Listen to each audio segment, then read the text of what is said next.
Let's go! Let's go, my friends! Hello, everybody, and welcome here. Let me reframe this one. Hello, my friends. Okay. Everything's in order. Hello, we can start this one. My friends, welcome to the stream. Today we're gonna be drawing.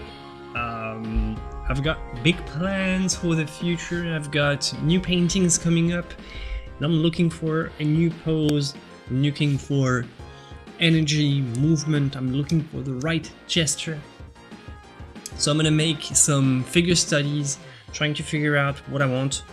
There's gonna be a lot of, like, the first, I'm gonna start improvising figures, and then I'll try to see how it goes and try to see if I can use it later in a bigger painting project. So hey, how are you all doing, my friends? Hope you're all doing well, and let's start this. Yes, Florent Farge has started streaming, I know. And okay, let's start this. So music. Oh, everybody's here. Yay, finally caught one. Okay, and I'm gonna do this, start this music here, and start the recording, and we'll be on our way. Yeah, hello, Roaring Spark. Yeah, all right. So, yep, let's start. So I'm gonna work with charcoal today, and this, let me see. Let me put this in the center. Hello, Balsam. Yeah, so the plan is basically I'm gonna start right here. I'm gonna start throwing lines. Basically right now, I can show you actually. No, I can't show you because of this cable. It's my little screen is black, but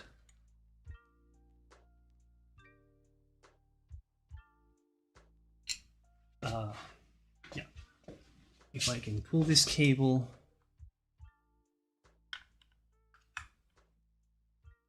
All right, so this is a sort of a drawing that I did on it's a black glass surface, and I did a little drawing study here. This is just temporary because this is these chalk markers. So I just did something like that. So I want something with a lot of elevation, and so today I want to try to figure out exactly how I can draw this character here. So I need to find the right type of balance, and I need to find if the anatomy allows it. So I need to do a couple studies. If I need to, I'll pick up something to study my anatomy more than that. And oh yeah, sorry. Put the cable again. There you go. So yeah, the goal right now is to find a pose, and then I'll probably ask a model to actually do the pose, or I'll pose myself to really check the anatomy, because right here what I'm gonna do is mostly based on structure. But first I want, to find the form. I want to just study the form. Maybe I'll put this, yeah. So I've got one model, but I'm not sure exactly what I want. So right here is more about the movement, the energy, trying to follow the lines. Typically I don't do that. I would only do this kind of stuff when I don't know exactly what kind of pose I want. This is something that I would do when I'm, you know, not certain that I have the right energy. And then I'll try to actually make the pose happen in real life, see how it goes.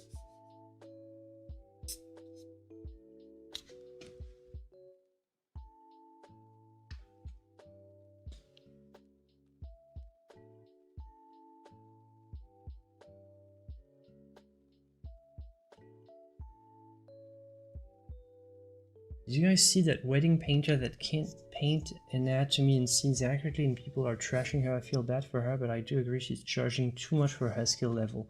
No, I haven't. I don't know what you're referring to. Oh, you mean she works, like people hire her for weddings and she's supposed to draw people live? Actually, a friend of mine wanted to hire me with his company for something kind of like that, and actually I refused. I said, like, this is not how it works. It's like, if I make a portrait, it can't be a sort of a 2-minute kind of thing. If I'm making a portrait or anything, like, I can't just make something rushed.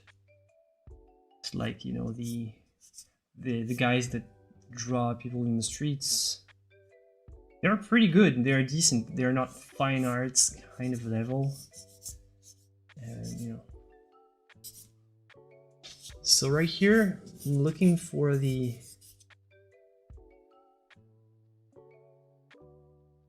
movement. I want something kind of a la Bouguereau, stuff like that.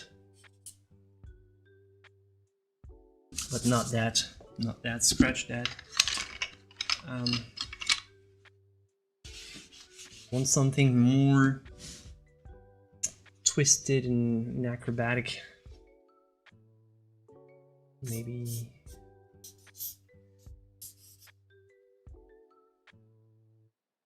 Hey, no problem, Cody. Hello, welcome here. Welcome here.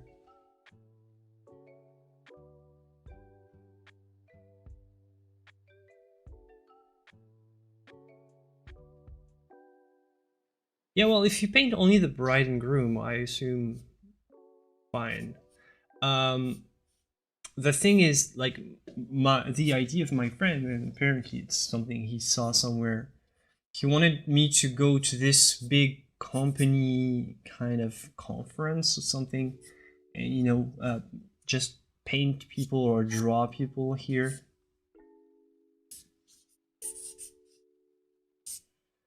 So let's see, I have a spine that would do like that.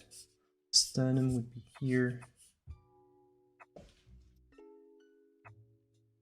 I'm just throwing lines at the moment. Mostly throwing lines. And I'll see later what I can do with them.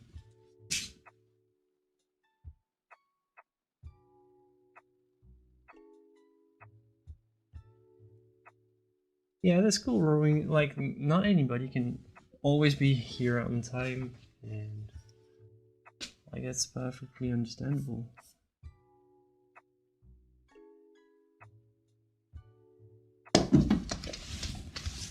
The good thing about the YouTube live is they're always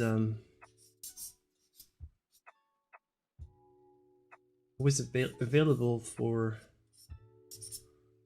the VODs are always available for replay with the chat and all. It's not the same though. Somebody was saying that last time, and I agree, it's not the same. Like, when you don't have the live chat.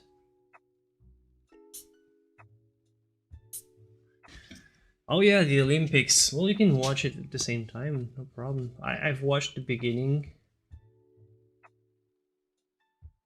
It was, you know, fine, I guess. So this is here.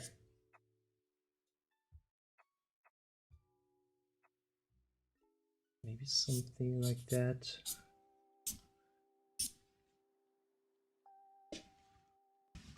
It's all about energy lines.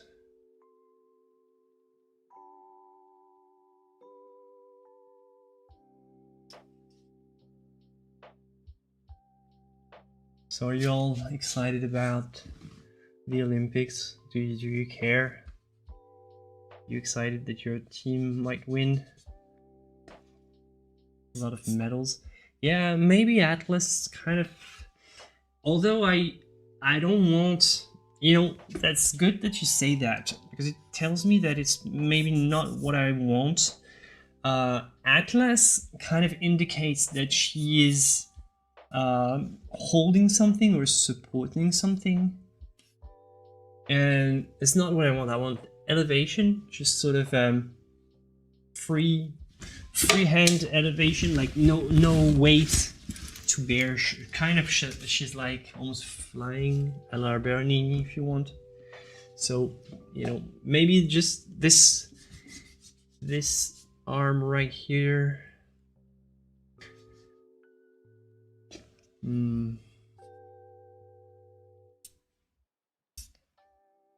Like, I think it's too twisted as well. I don't think this is. I know, but see, these kind of little things are exactly why I'm throwing lines out of nowhere almost. I'm checking the kind of energy that these poses can give,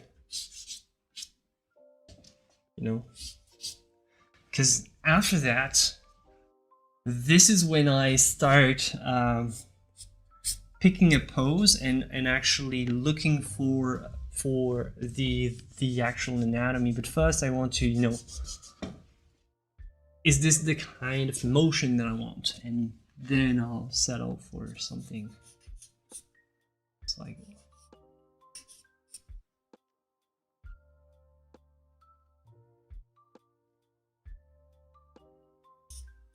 Chris, you mean Christopher? That's cool.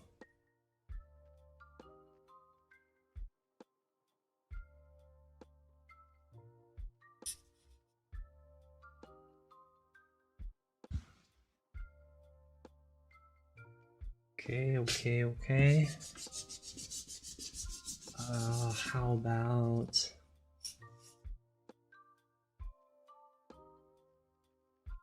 Iceland?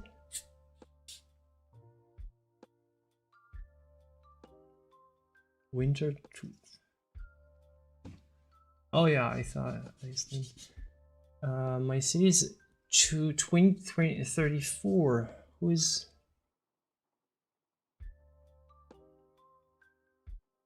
Who's having the games in 2024? 2034.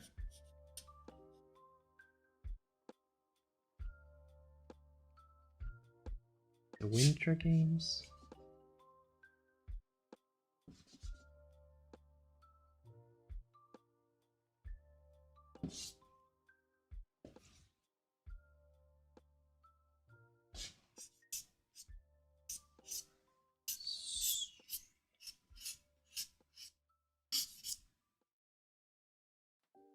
Utah 2034.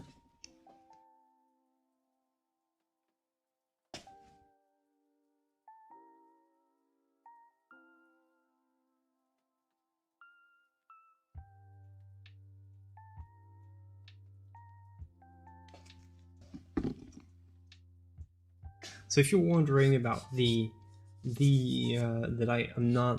I can't erase the charcoal, it's kind of normal. Like, this is not typical charcoal paper. This is kind of a draft. so I really don't want to use my better quality charcoal paper for charcoal, even though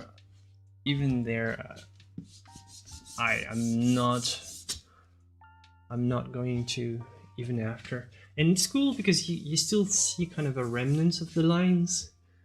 It also, you know, kind of keeps tracks,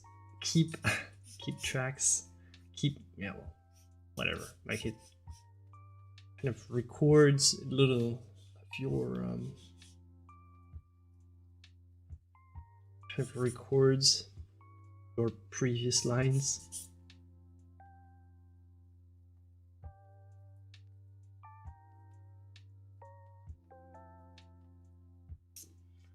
If I have something like that, kind of curve like that,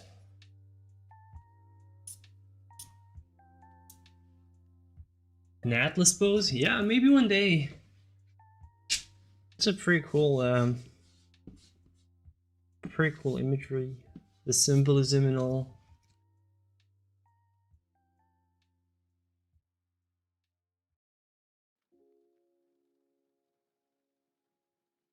Think of Athena or Britannia. Oh, cool. Okay, so there's a twist here. So this would be sternum right there.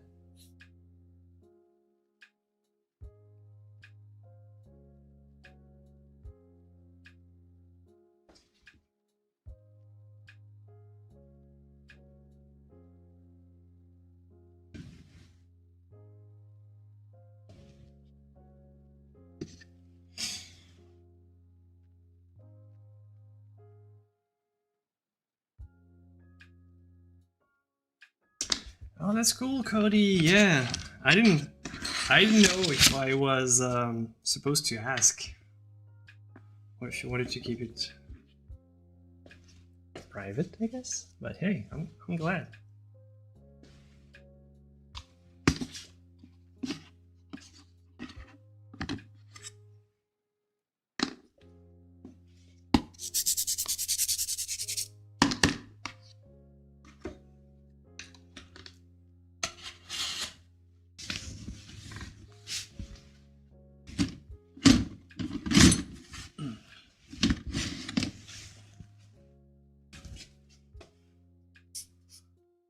So let's see. I like this movement better. I don't know. Maybe you don't see much right now, but kind of like this movement with the thing with these twisty poses is you don't want to overdo it. It's like you have to, you have a tendency to naturally twist the body more than it can actually twist, and even very flexible people can't really twist that much. There's just so much that the anatomy allows. So you want to try to keep that.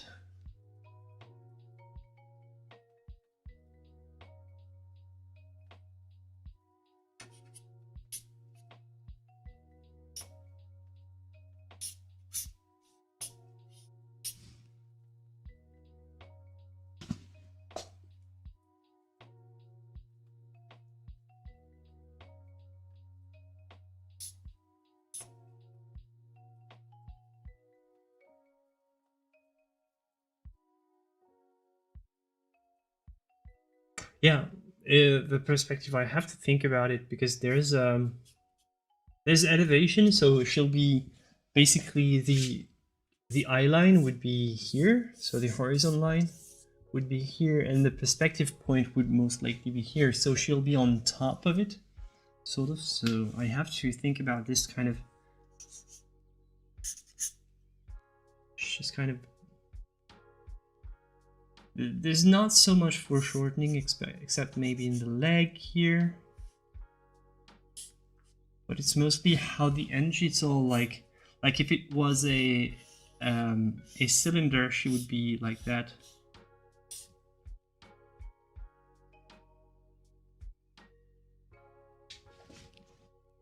Kind of, this is the kind of perspective that we're talking about.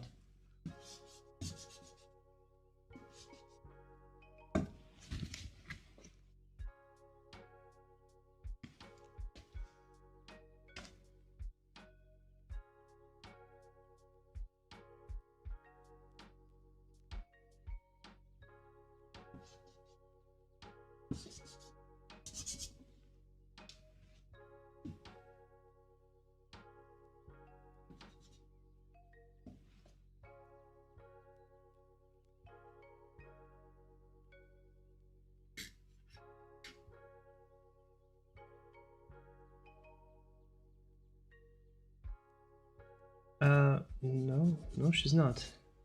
She's almost like flying off in the sky. And we're seeing from below. I don't know. I'm still trying to figure it out, so...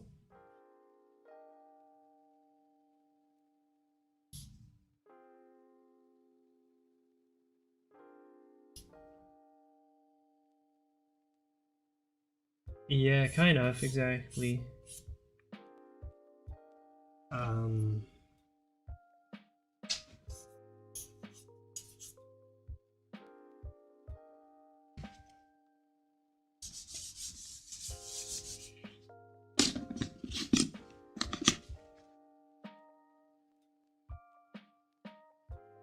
Actually, I do find a lot of inspiration from choreography, gymnastics. Actually, I have a sort of a database of images of, you know, dances and gymnasts, and I very often I find, you know, very cool pose ideas in there.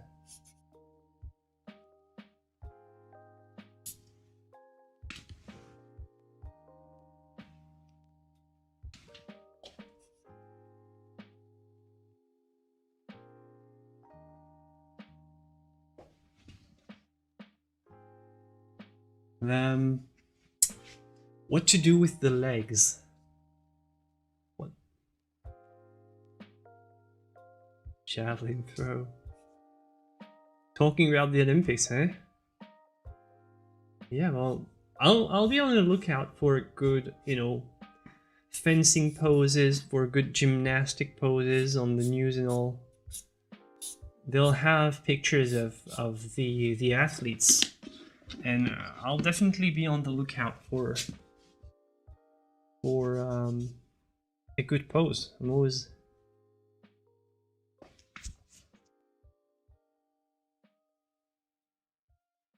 Yeah, I think it's better to lift this leg up rather than this one, because it's less, it's simply less revealing, and it's even more elegant, I think. Slightly more elegant. Oh.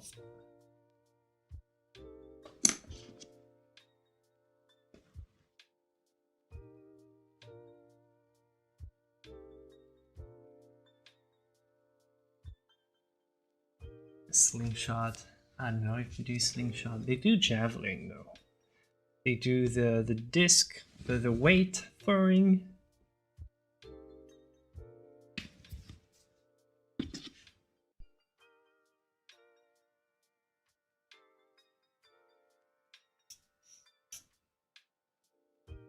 So if the arm is below, if the arm is below, it's more like she's dancing. Look at, maybe she could be doing something like that.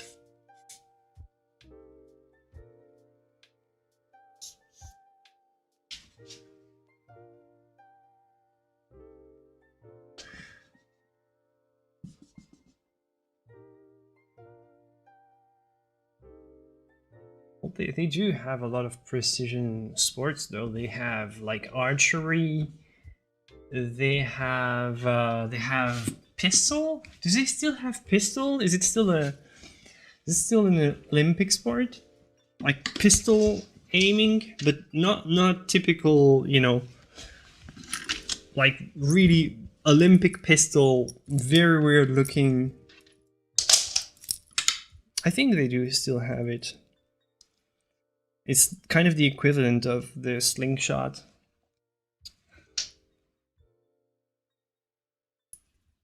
What else do they have? They have archery. What else is kind of a precision sport?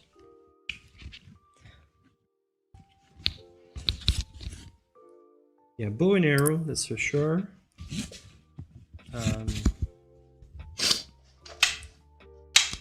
I don't know. Like, to be frank, I don't watch a lot of sports.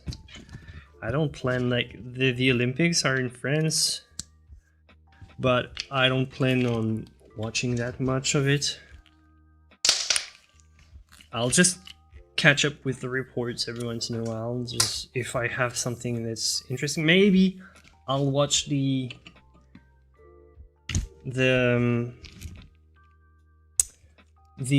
track and fields.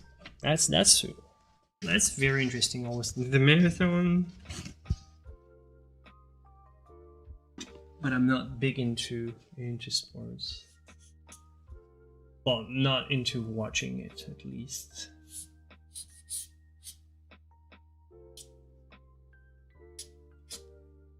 I'd much rather watch,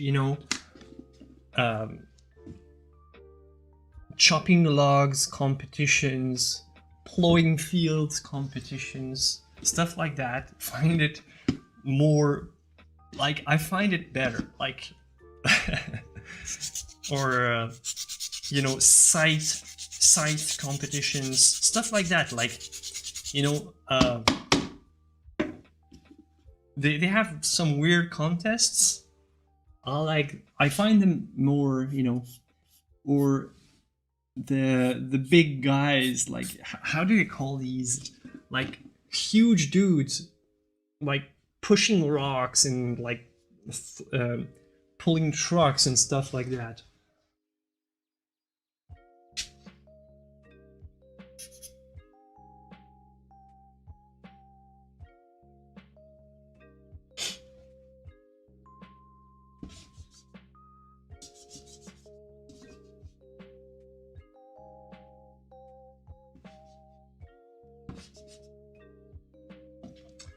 Lumberjack competition. That sounds amazing. Because what I like is that at the end of the day, they used a lot of energy and skills, but at the end of the day, some wood has been chopped off and everybody's happy. It's more useful, I think.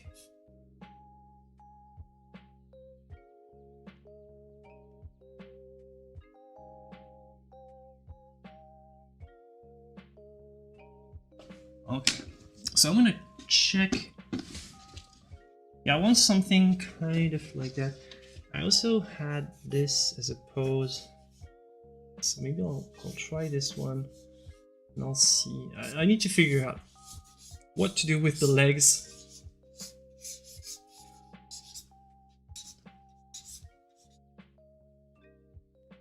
I'm gonna try my other pose that.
I'll look at my database, see if I have stuff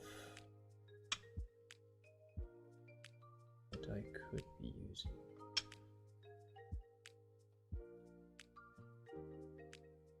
I've got a file with gymnasts and sports and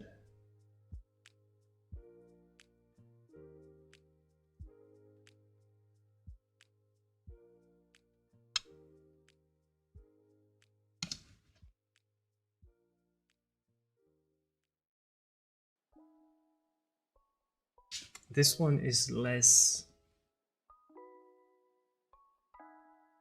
elevated, I guess.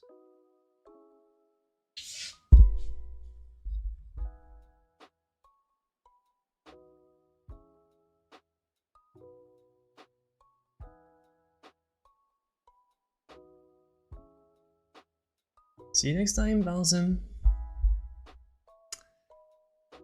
Thank you, Tatiana.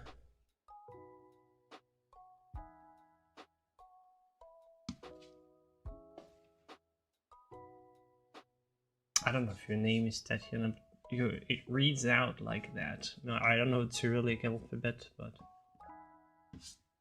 as far as I know.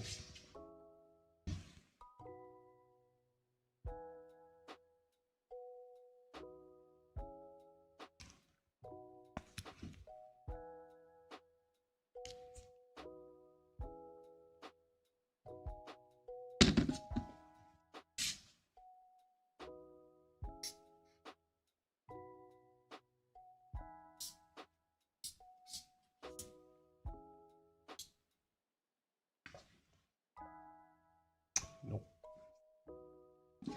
This pose, I like this pose, but it's less aerial, I guess. Less elevated.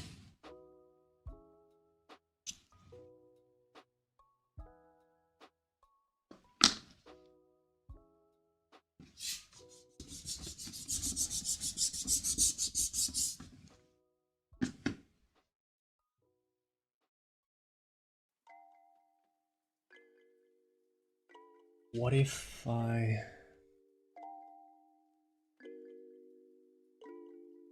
Yeah, looks more like a Bathurst.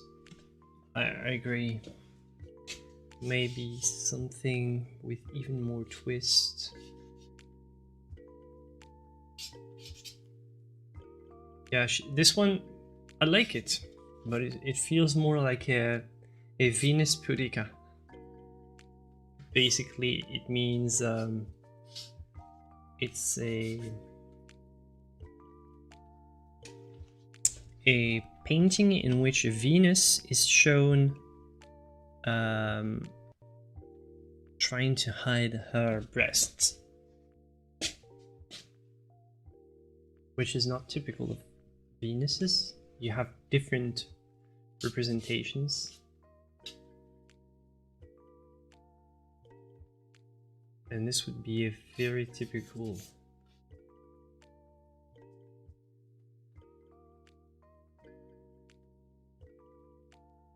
So how much can I twist this realistically?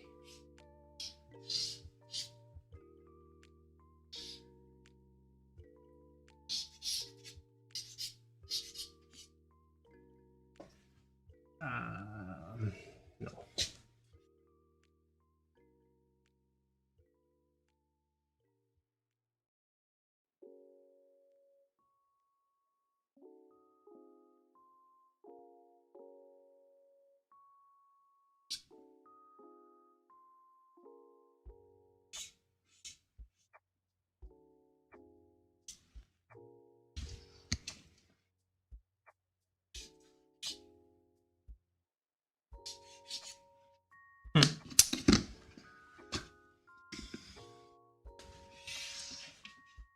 With this pose might have something cool that with a pose like that you can do some pretty cool stuff with the hair right here. See, this pose would work really great for hair effect like that.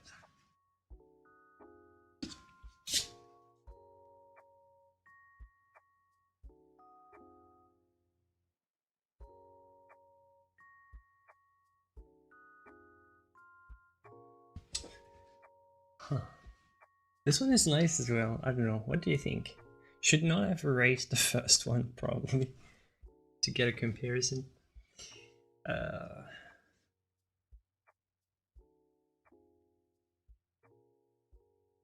I like the arm like that. It's like she's pulled by the elbow somehow.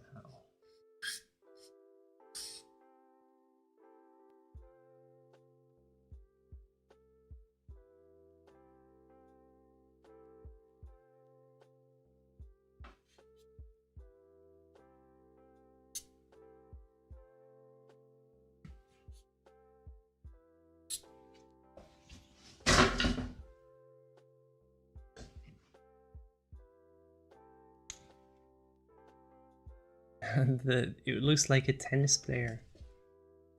Ah.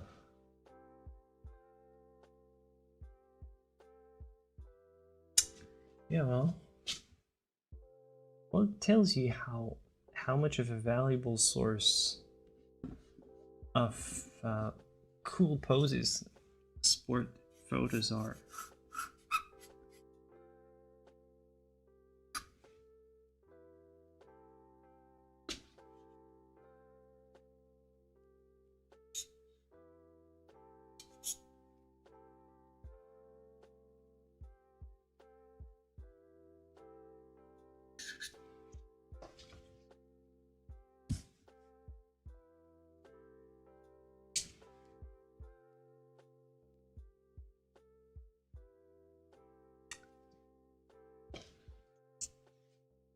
I like the earlier one.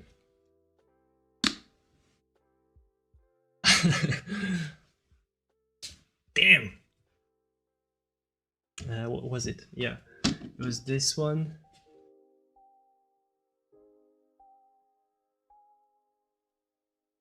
Let me try to see if I can find it back from here.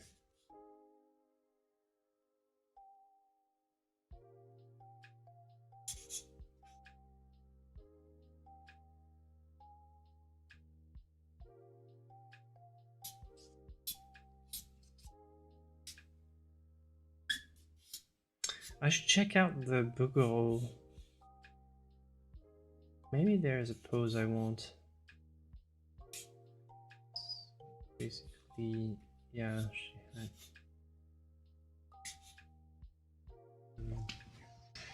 I'm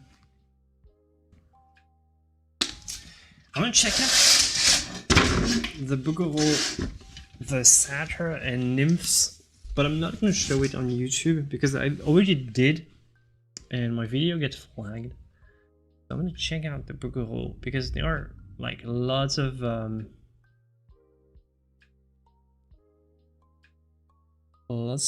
female. Hello, check. Okay.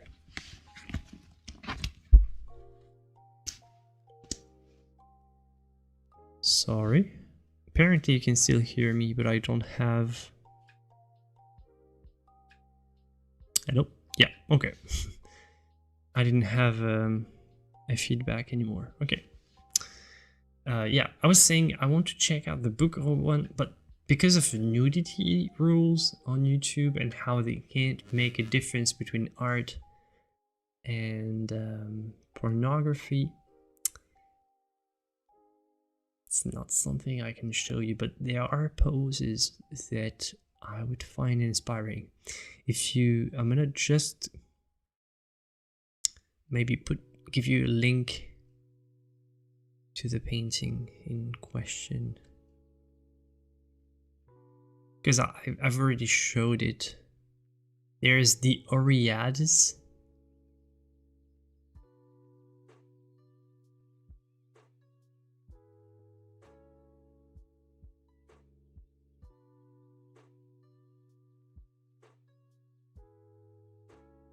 A ton of good poses here.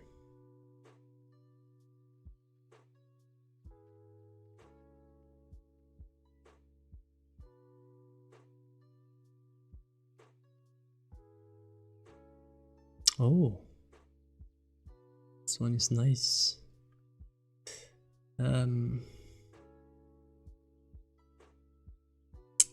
Okay,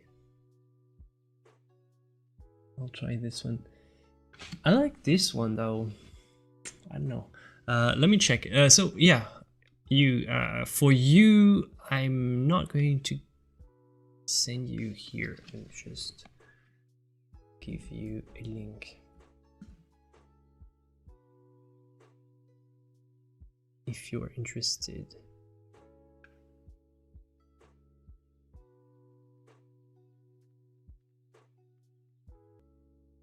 This would be if you're curious what I'm checking out. Sad that YouTube doesn't allow this kind of stuff. Maybe, well, maybe let's just push our luck. Because it's so tiny here. This painting. I'm not gonna zoom in, I'm gonna assume that YouTube can't see it.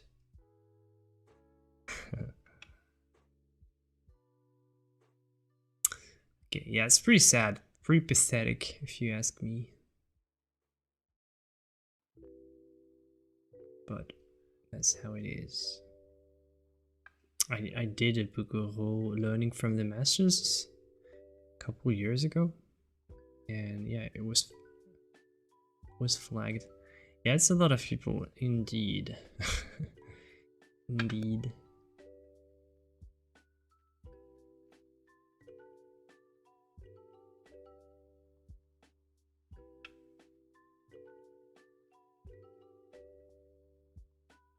It's a lot of naked women.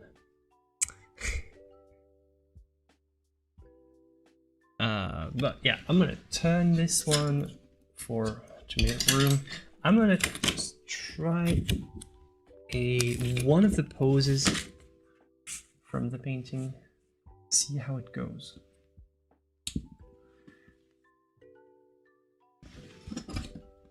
Yeah, it almost looks like a wave of beautiful idealized bodies.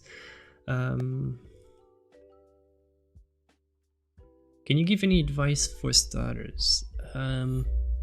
Just start. I know it sounds silly, but just don't let fear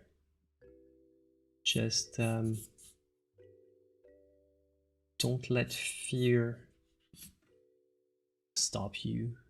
Just because you don't know every step of the entire process doesn't mean you can't, you know, at least start.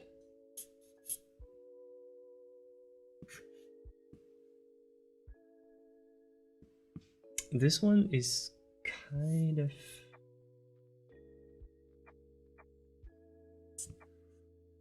reminiscent of the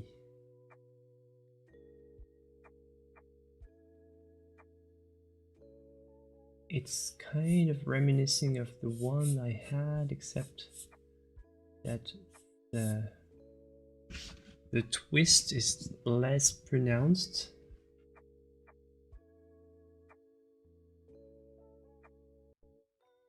Plus I have a Google reference. I'm not necessarily going to 100% copy it.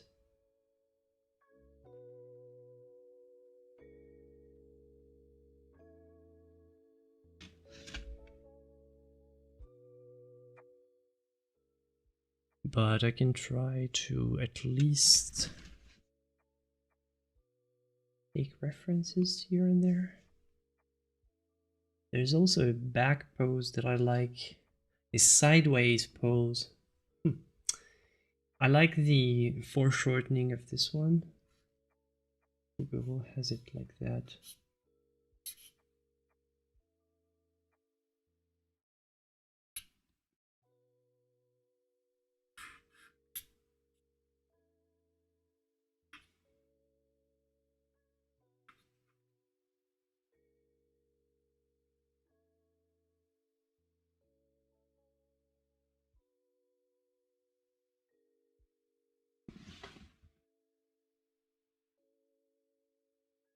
yeah, master studies, I've done plenty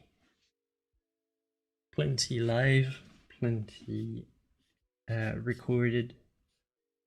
So yeah, I have plenty of them.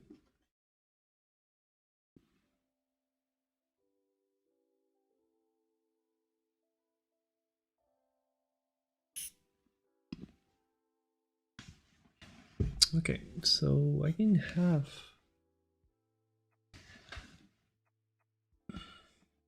Well, I can go for this one. I like it. This one has a very nice.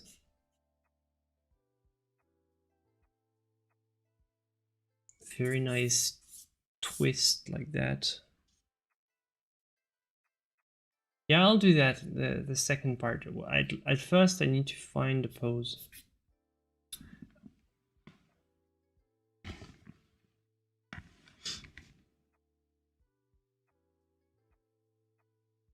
Okay, I think I'm gonna go more for something like that.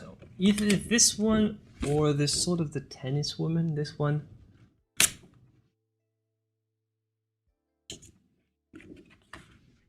This one has more elevation. I don't know. What do you think?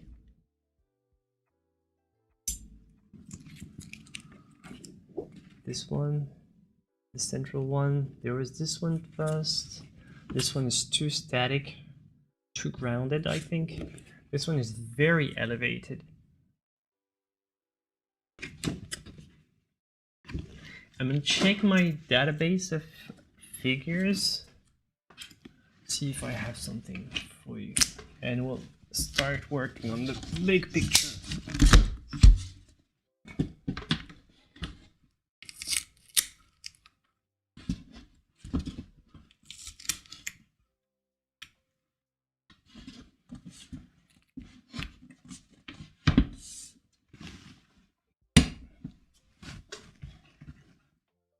What do you mean architecture? Like drawing architecture?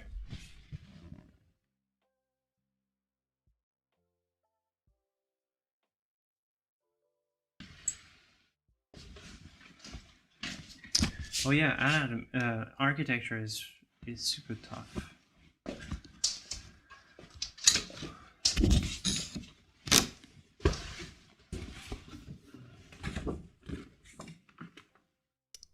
Well, let's. Time zone is my enemy. Cool Rift. No worries. You can always watch later.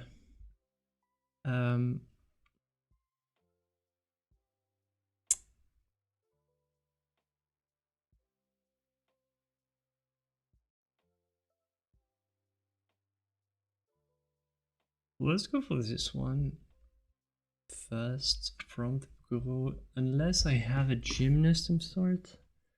I'm gonna check my base of pictures, but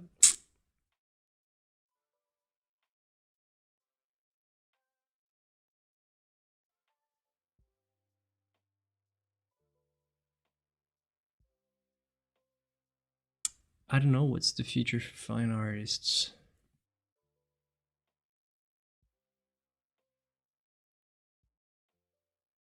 I would love to know.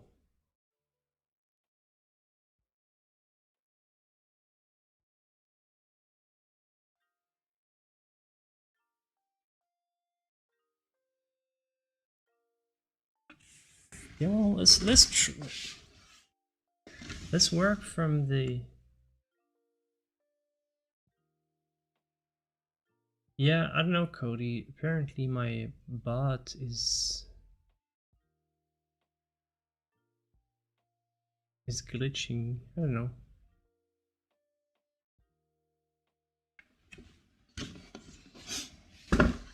Okay. Yeah, let's work from the Bugalo then, and let's do this. I'll place this here.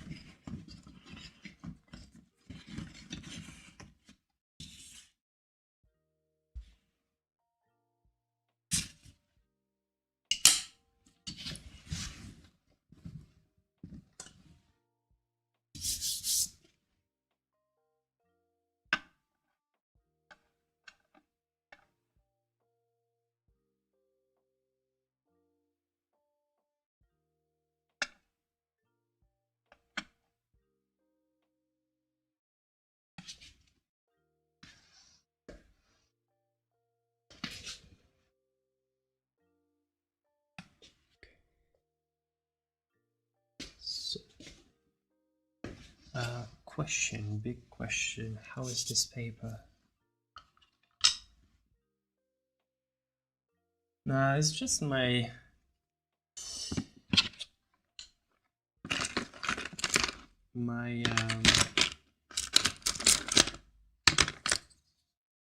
my Steven bot is kind of glitching. I don't know. Too lazy to fix it, I guess.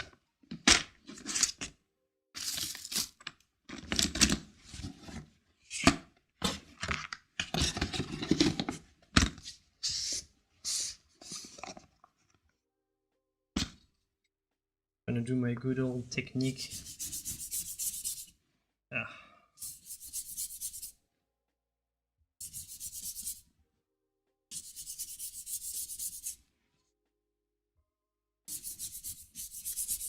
I don't know, I've always been kind of indifferent with last minutes. For me, it's not the best of Velasquez's. I understand the appeal now, but never been such a big fan.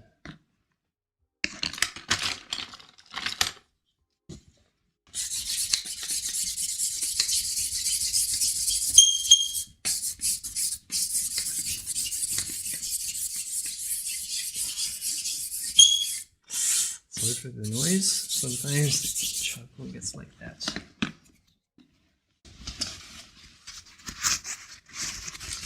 Gonna need to vacuum afterwards.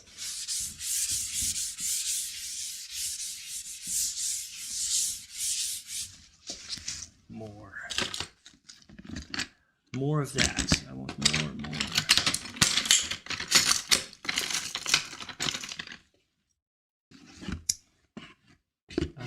I have my old sticks. Oh, they're here. Because you don't want to ruin your...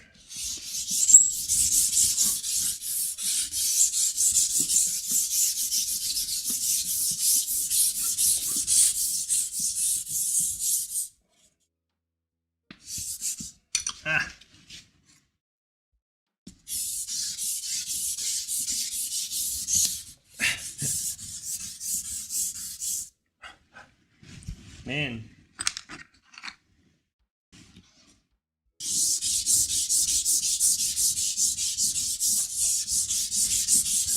Well, you know what? Some contemporary artists, they do that and they call it finished. So maybe I could. Gee.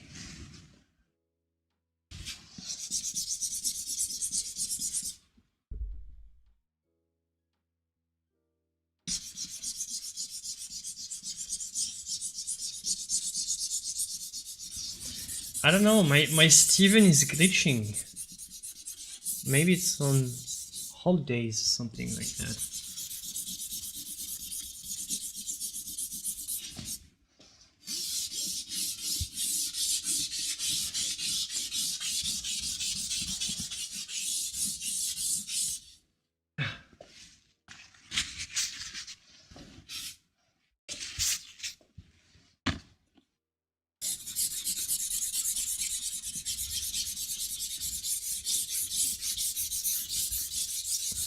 Yeah, typically I would put my my easel flat. I would put my drawing board flat and just spread it flat.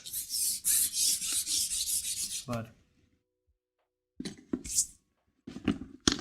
well, if I was a contemporary painter, I could like. But you need to work a lot on, you know. You need to work a lot on finding the right art talk to justify, because it's all about justifying something like it has no specific value, and you have to explain to wealthy people and a sort of a cultural elite why what you did is so amazing.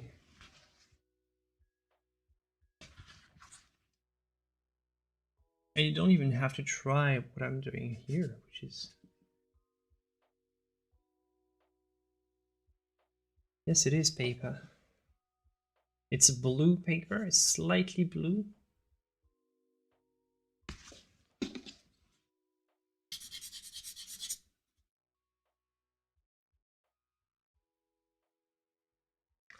Well, 84, that's nothing. You have guys that have done way more.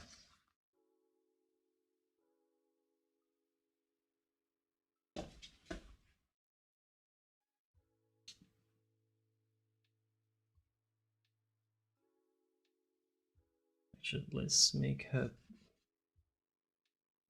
a little bigger.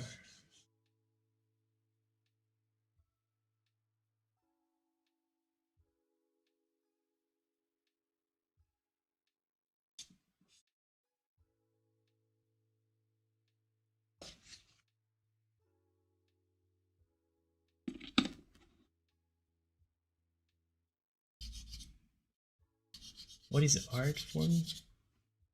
What is art? I don't know.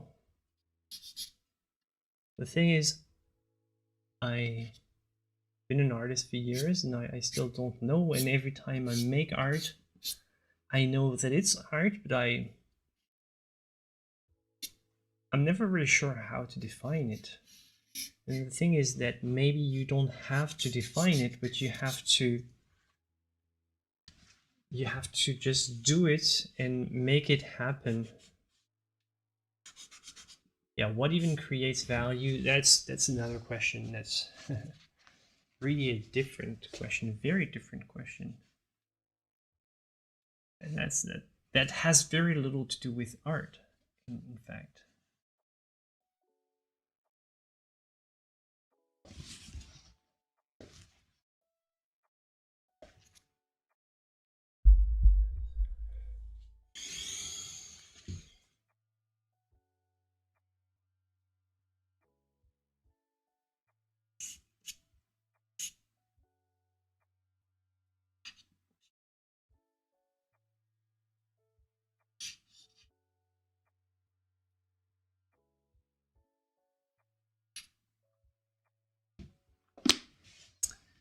What is art?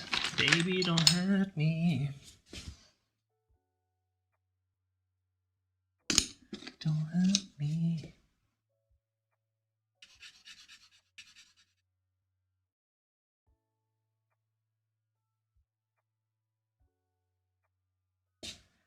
What's great with this technique is you can really, slice off the edges with, and you almost like directly, almost painting with light.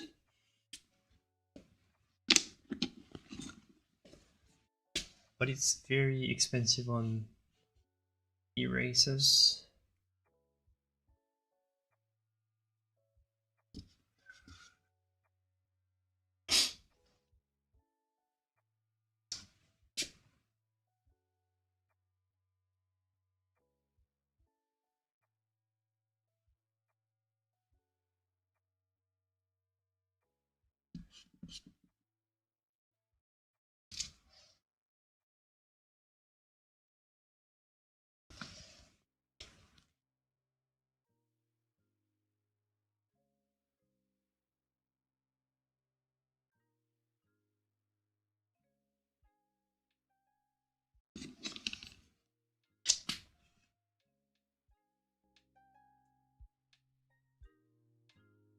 The most I sold a piece for,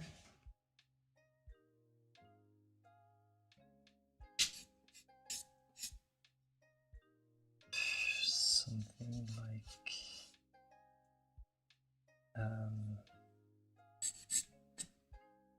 something like 6,000. I don't know.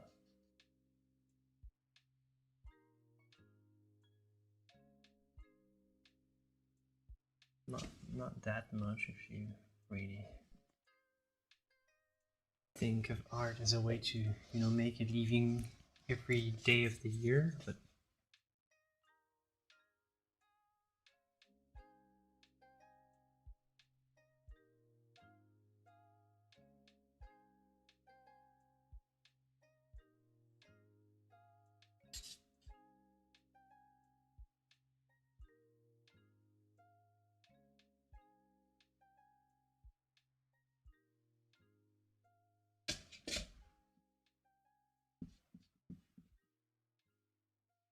Yeah, but it's not like you sell one like that every day. So.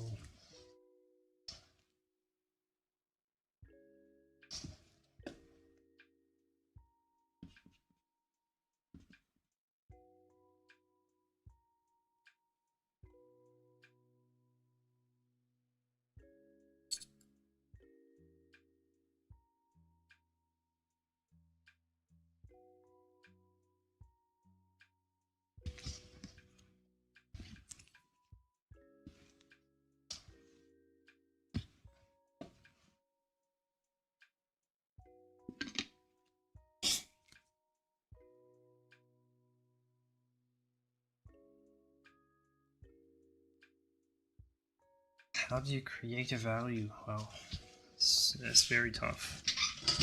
It's first of all, find the right audience for you.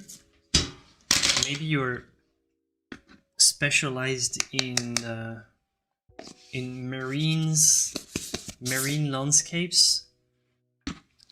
If you want to specialize in this, for example, you want to find a studio near a coastal town where you have tourists or stuff like that, but you don't want to be, you know, somewhere where you have nowhere to see, like you have to find and target the right audience. So if you're painting horses, you want to, let's say, go to horse riding clubs and just find who are the big owners of all the horses around. Maybe they have a big mansion and a ranch and they would like it decorated with photos of your horses. I don't know. So find the right audience for your art. It's tough.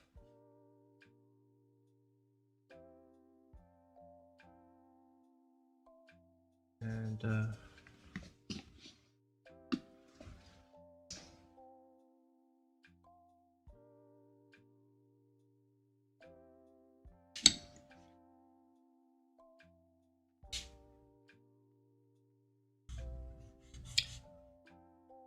yeah, there's digital art if you want. I don't have big hopes for digital with the way AI is really picking up pace at the moment.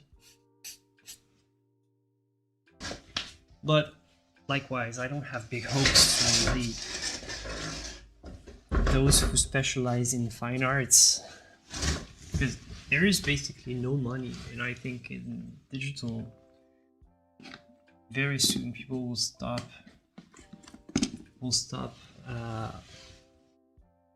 more and more. They will not even pay humans to make the work anymore. They'll just use the machines.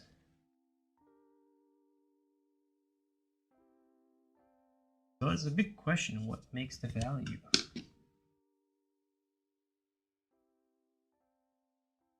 It's depressing, but you have to keep in mind that it happened to painters like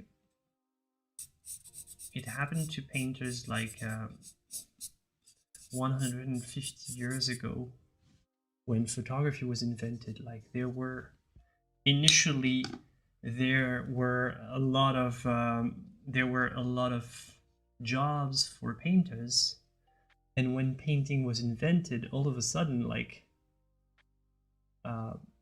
not all of a sudden, it just went pretty slowly compared to nowadays, but progressively artists got less and less uses for their paintings, so they had to rejuvenate their practice. And this is actually what gave birth to Impressionism and then modern art. So they've reinvented themselves, because in the end, and that's the not depressing part of the equation, in the end, human creativity always triumphs. So maybe there was less of a need for painters to, you know, paint portraits, for example. That's not what people do nowadays. People take photos as portraits. But artists found, you know, new fields of exploration in different fields that would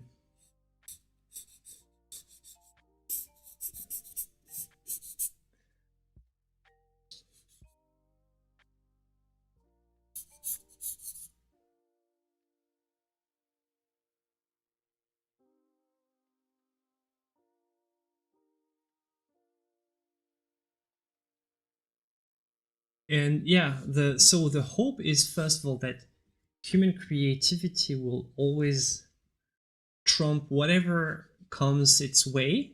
So that's one thing, a lesson from the past. If you take away a source of exploration to artists, they'll find a new one always. So that's number one.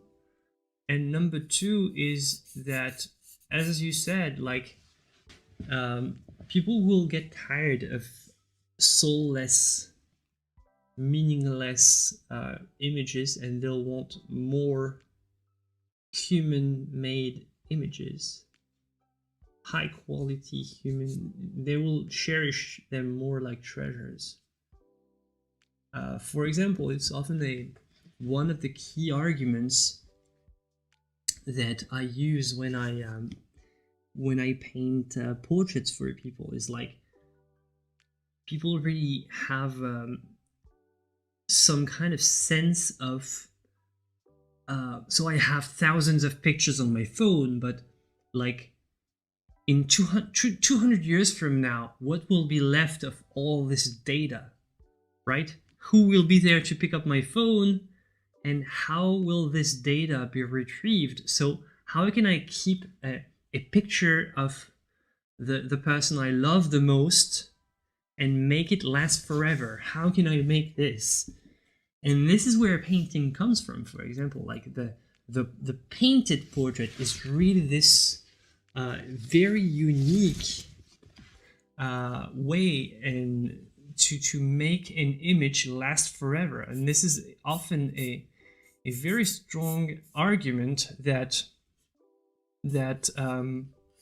people love. They love this idea that, all right, what will be left of, you know, all this, these tons of gigabytes of photos that I have on my phone, but I want this one, just this one, to last forever almost. And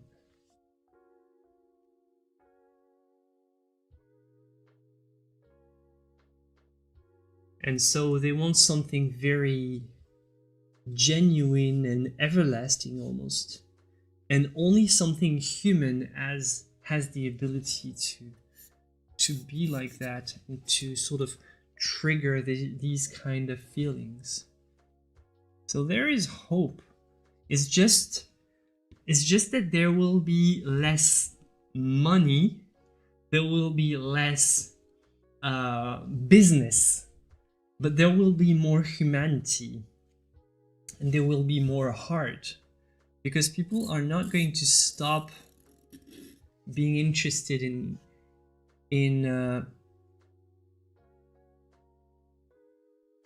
people will just stop being interested in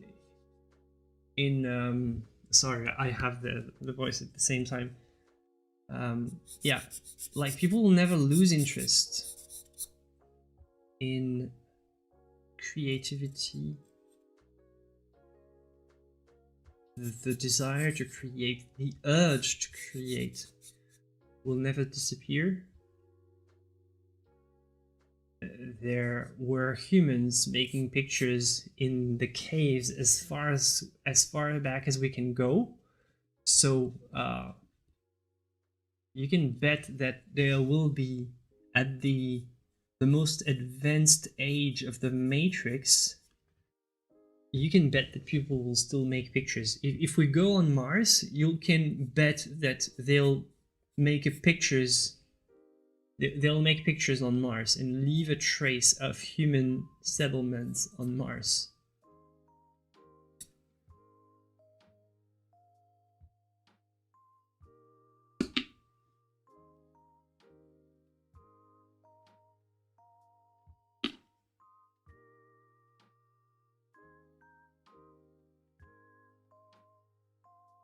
Yeah, exactly. You can't stop making art even when you try. There's a sense of urge.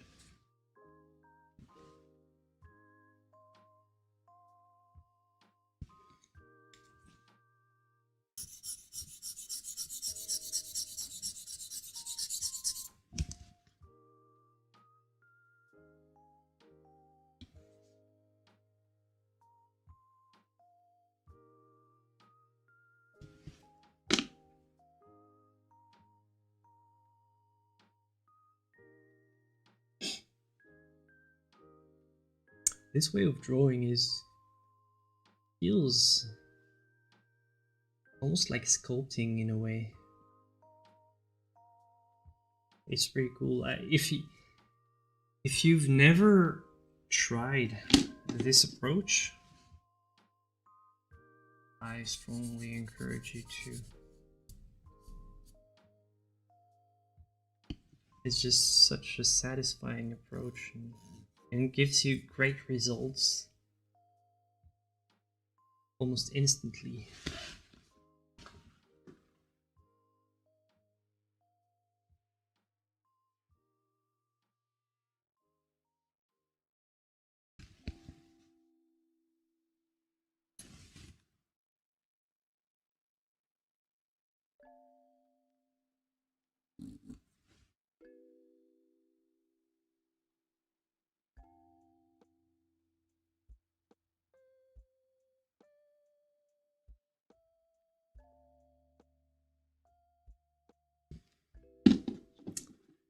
Oh yeah, I'm not 100% focused, but I don't necessarily need extra focus here. It's just going with the flow and just, you know, almost leaving the subconscious do the work.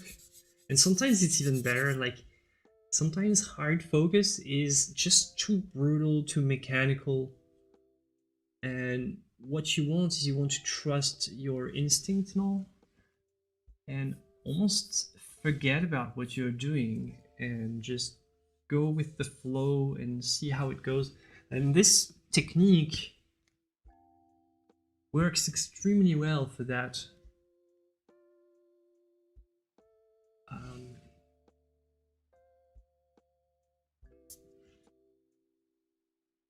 So I don't want both arms raised.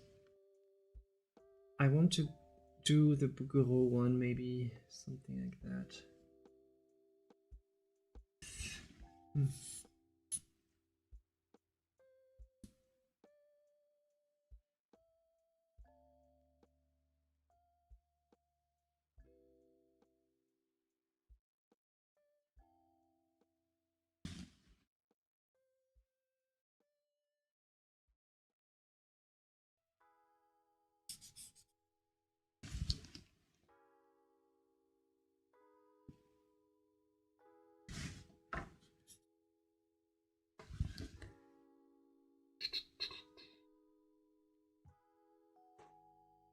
Exactly, like muscle memory for art, even more for muscle memory or intuition memory. I don't know, it's all about like letting go and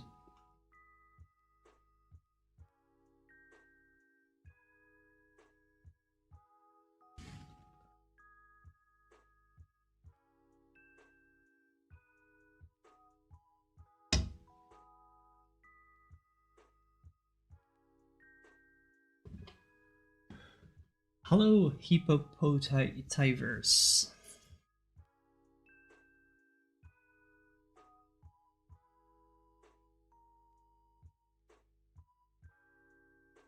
Bonjour and arts. Welcome here. Welcome back, man.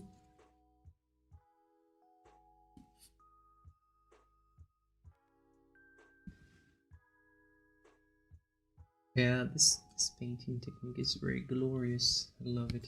It's just so easy. It's not even fair.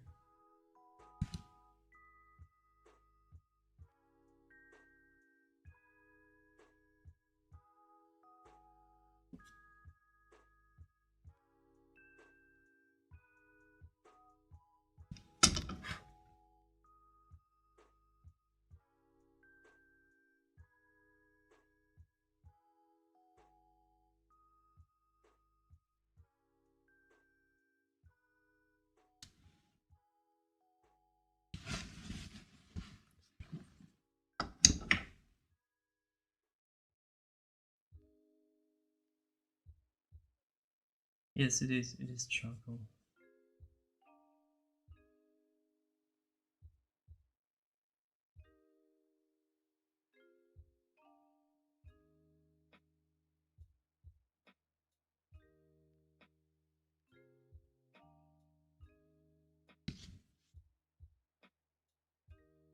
Maybe it's the despair comes from this. The despair sentiment comes from this arm. Let me see if I remove it. Just check. I like this position so far, but let's see how. Let's tell me about the despair. Tell me about the despair now. How about now? Just a question.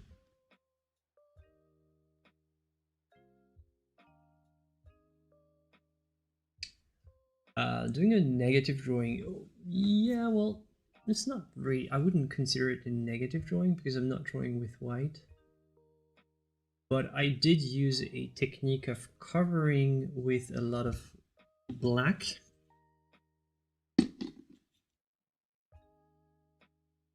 So, but it mostly a time-saving, a sort of a time-saving tricks.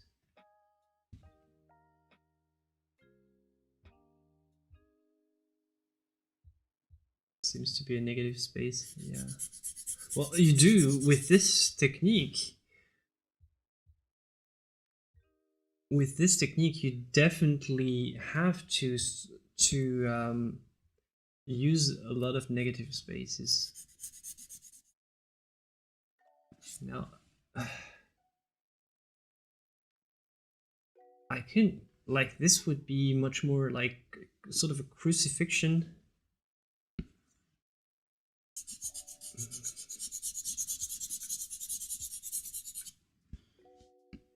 It's okay as well. I like this. Hey, look. Hold on a minute. This would change the position of this breast, but this would look more like sacrificial in a way. It's crazy how the choreography changes. Would that work? Sacrificial would work great with what I have in mind in my painting. So, and I love this. Maybe I can foreshorten the arm. No, I can't. Not this one.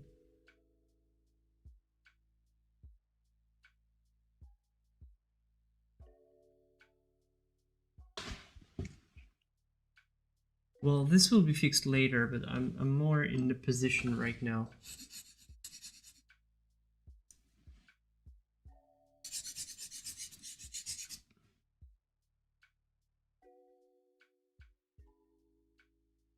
I would see a sort of a foreshortened arm here.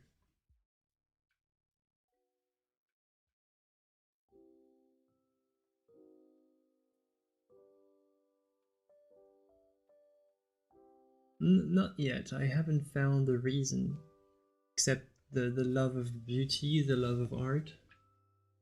But I would see a hand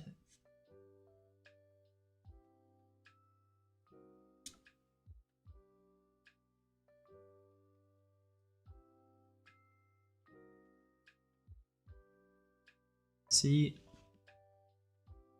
this also.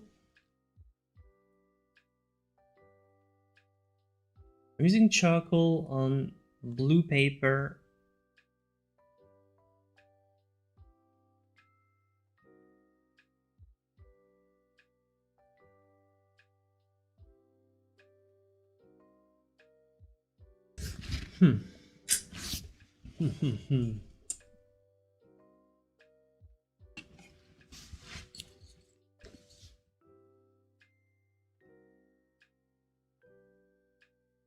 First of all, let's make her slightly more voluptuous.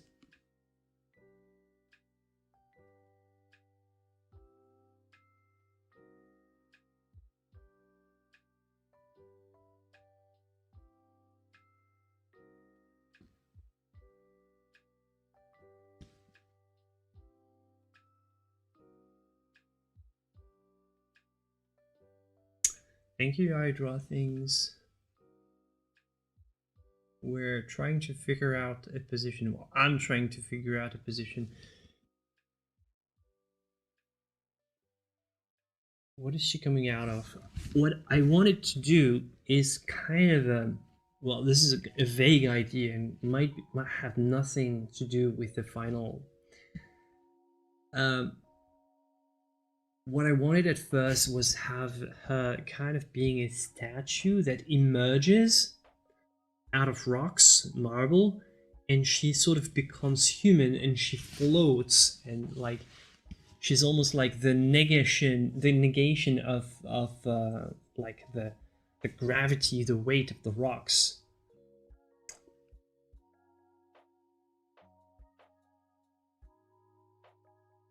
But I like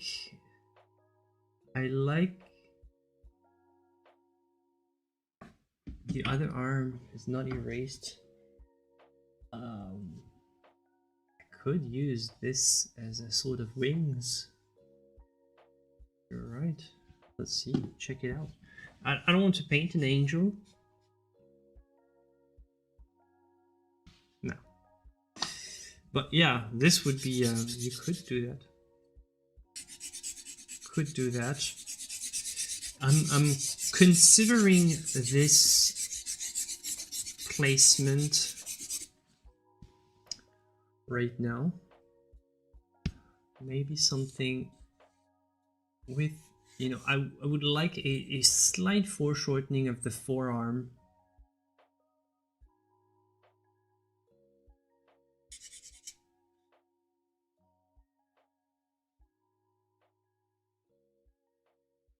So that the hand is kind of reaching slightly. She's kind of, the hand would be slightly reaching forward.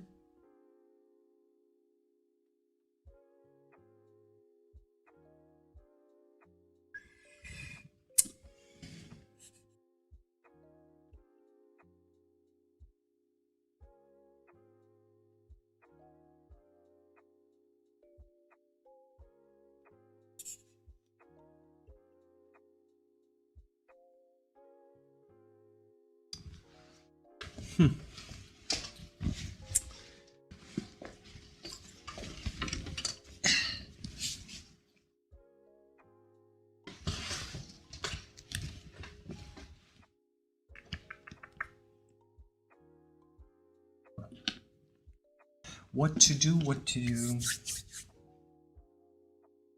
This is great. This is why you need studies like that sometimes.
Tough decisions, but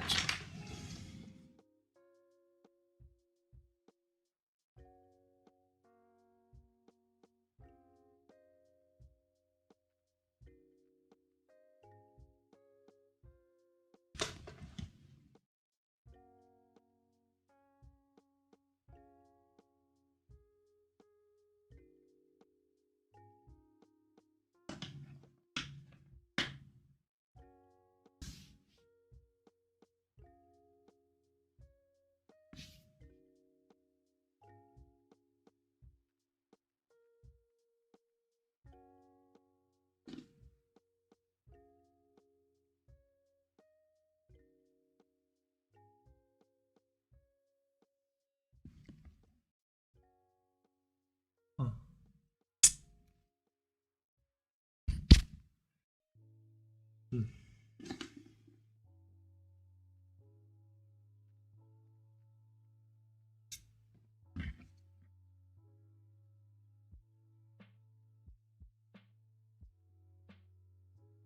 Actually, I liked the arm as before.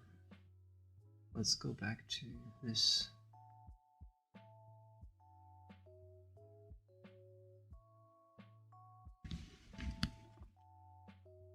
Yeah, this one.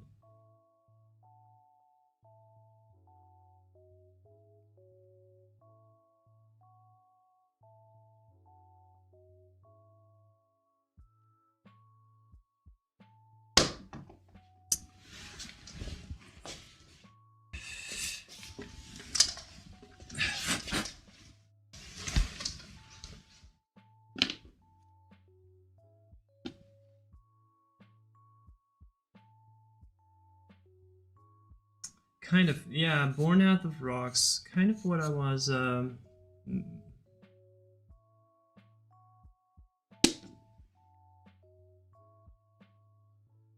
I'm making this into a painting. I'm not good enough at all in sculpture to be attempting something like that. But I would find it cool. I would just, wow, if I could paint something, sculpt something like that one day, I would be just the happiest.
The thing is, the arms are very mobile, so you can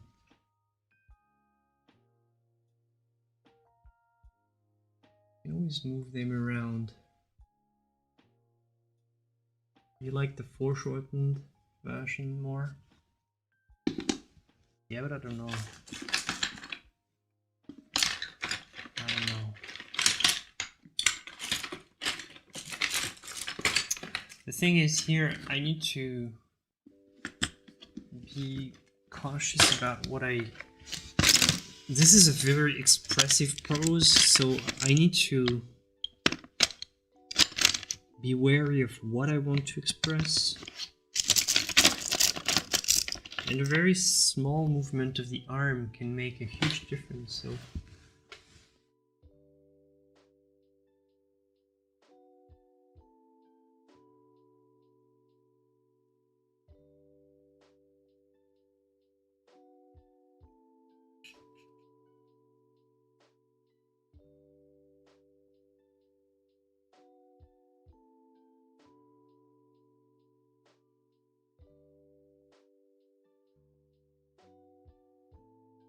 Yeah, that's why you don't want to throw all your eggs in the art basket.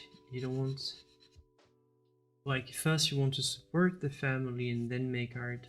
So that's what I did. I didn't start as a professional artist. I started working, and I did art part-time. Always supported my family first.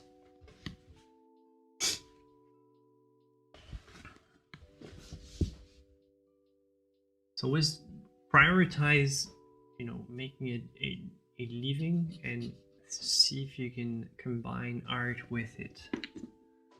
First make art, no, first get a real job, then make real art, and try to turn this real art into a real career. But yeah.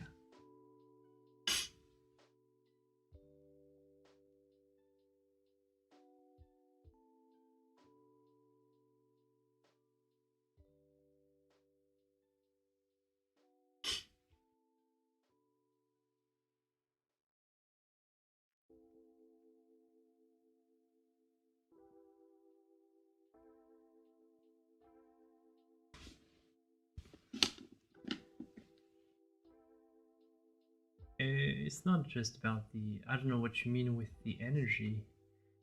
I would say if you have responsibility, like if you have to feed a child or something, don't go with the art first. But like, go with your responsibility first. See how it goes. Because it's no fun trying to make art with, you know, no electricity, no food in the fridge, no.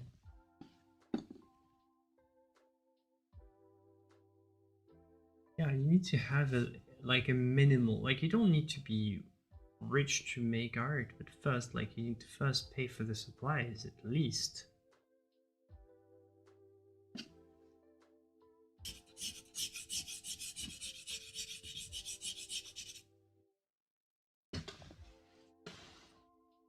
It's more like, can you at least pay your supplies? And at first, I couldn't even. I couldn't even. And so I had to first get a job and get paid for my supplies.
Transcendence is a word that I like.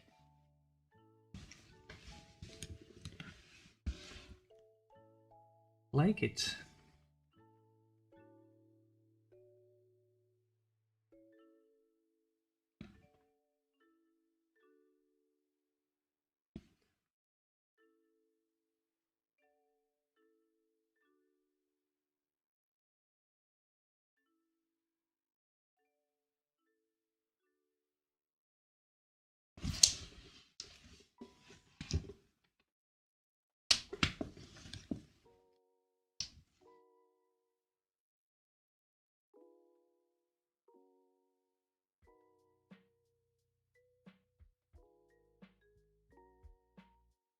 Oh yeah, being a beginner artist is just full-on waste of money. Like, it's, consider it an investment, but an extremely risky investment. Just if you want to know how risky, just go to a bank and ask for a loan for paint supply, saying, "Hey, give me loan me some money and I'll pay you back because I'm gonna become famous with my art," and see how they laugh in your face. It's a risky investment, but still an investment for you. But it's a personal investment. You're the only one who is going to believe in your ability to make it. So you're the only one who is going to be in charge of giving yourself money,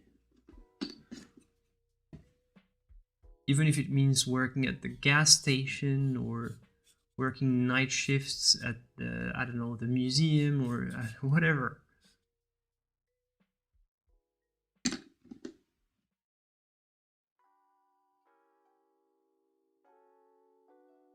You're gonna have to make it somehow, but you'll make it.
Uh, my inspiration for this drawing was just to find a very aerial pose that's very elevated, like this one. And I have found a Bouguereau painting that has poses similar to this that I'm using as sort of a reference loosely, because I'm modifying the reference. I just want the movement right now. I'm not interested in.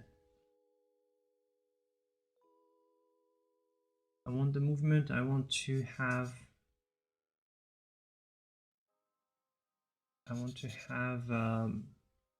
Decent anatomy, but it doesn't have to be perfect. I can always double check later. what I want is, and even if I have to twist the anatomy slightly,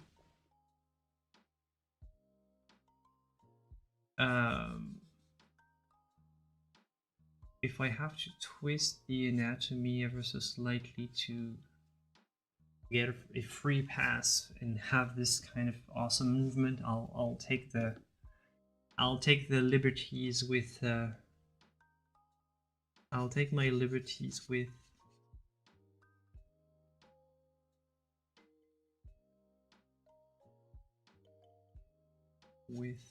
anatomy called accuracy.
Thank you, Leslie.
Thank you, Julie.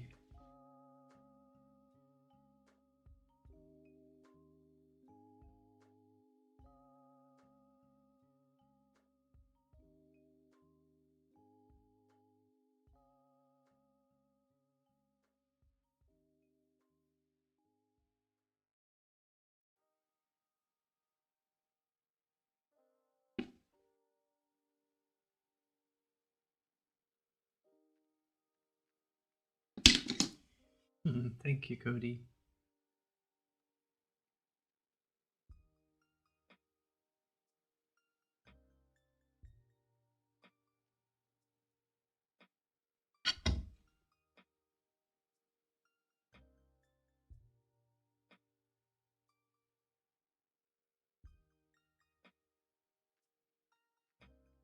Thank you, Emerald. I'm trying to go for something like that, kind of floaty.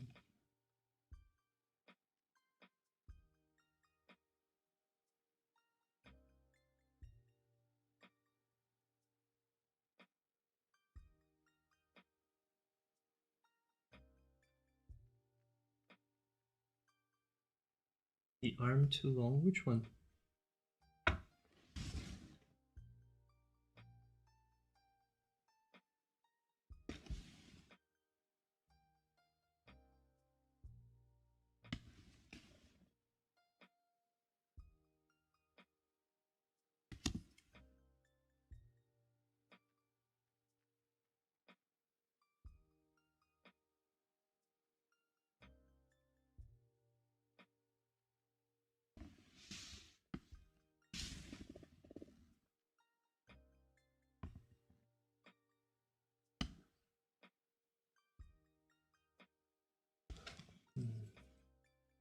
The only thing that I'll hate... The only thing...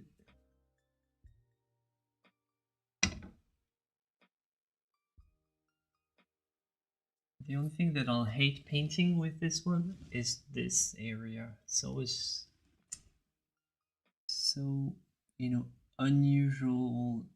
I hate foreshortened heads, especially from below.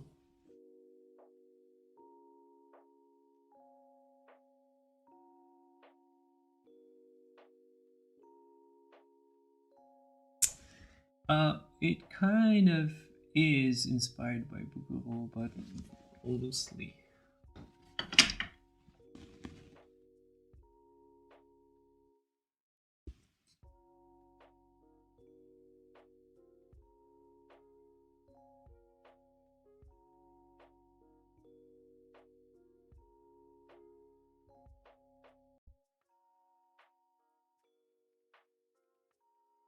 I'll need to do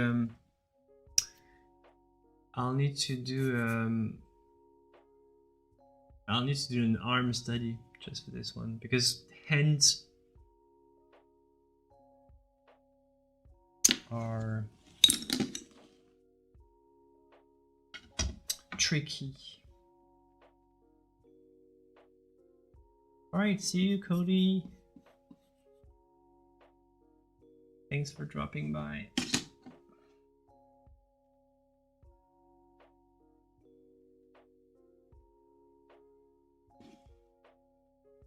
And here as well, I would need to check the anatomy.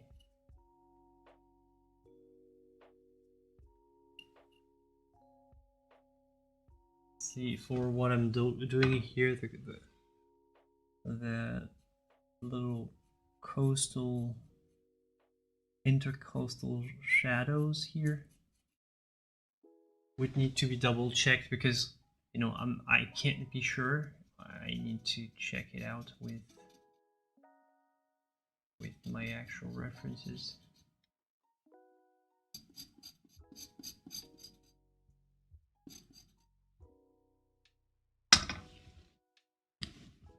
See, I'm making her less, you know, plump than Bouguereau, so she'll have more apparent muscles and more apparent, you know,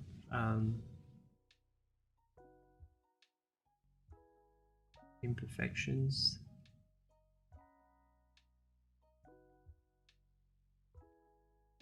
That Bouguereau would probably just clean off.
Yeah, Emerald, that's pretty cool. It's always very fun to, you know, it's almost like sculpting these shapes.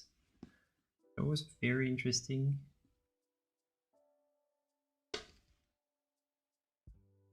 Also for women, the very Bouguereau-like nature of this very little belly fat.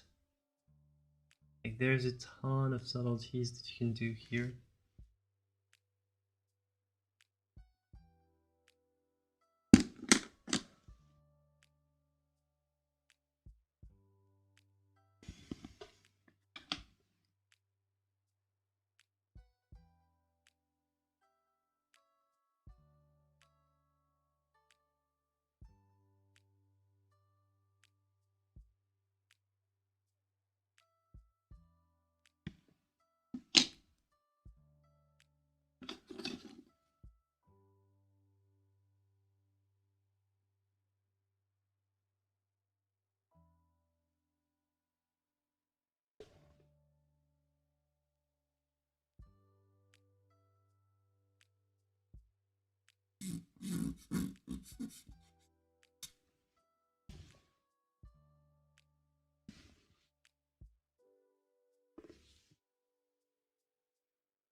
Yeah, feet is never very appreciated by most men, most artists.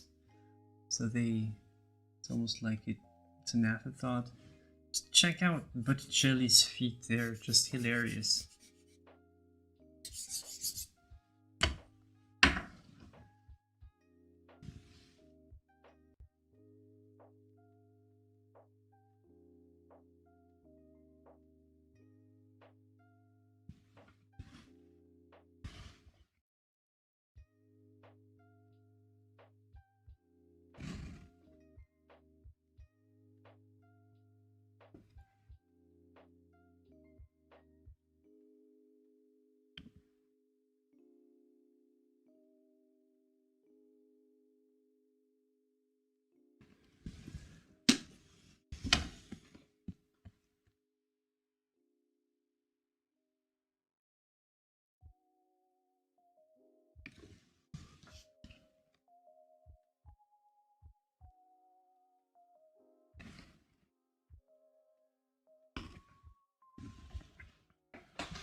Oh yeah, I see the one you're talking about, the blue one. Yeah, this one's really cool. Yeah, I see what I see the one you're talking about.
Sorry.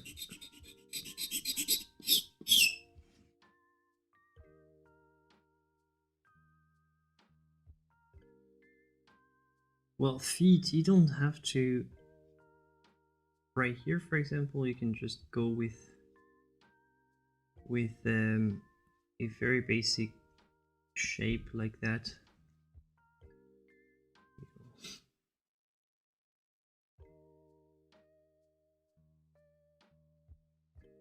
Can go for something like that.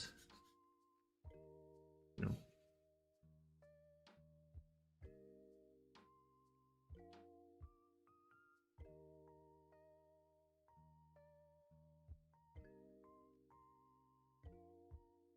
And you typically you can leave them like that. You don't have to worry too much.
Hey, Gary.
No, I don't live in Paris. Thank God. Thank God, because with the Olympics. But I have family living there, and like it's a nightmare. Can't go anywhere.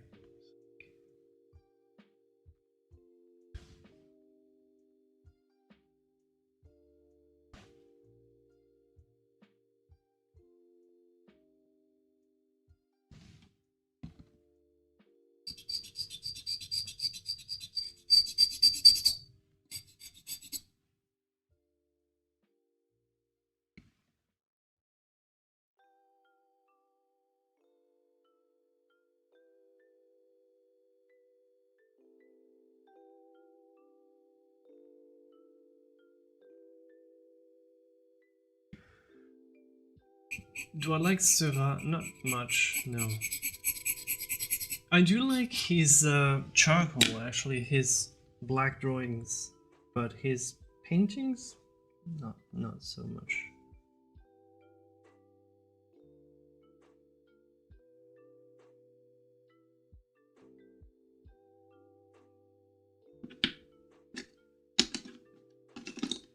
Riots, of course, it's Paris, there's always riots. What do you think? It's how we are.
Yeah, homunculus. It was a real weird era, but hey, it went out after the Renaissance.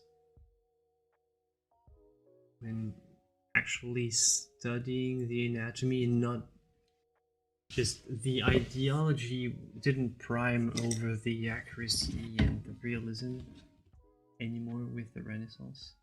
The Cultural Revolution made so that the rules don't make the art.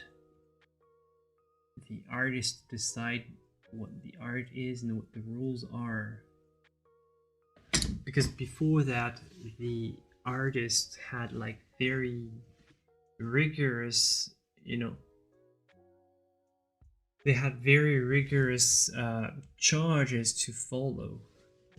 They needed to, follow a certain kind of. They had to follow certain kinds of guidelines.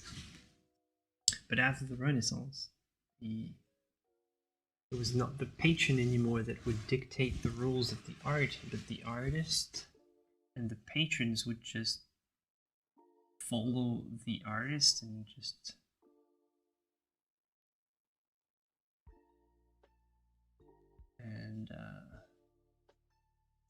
so it was a sort of a reversal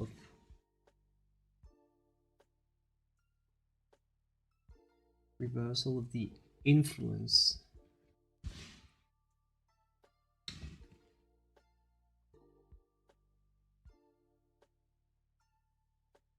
The influence of who was dictated the rules.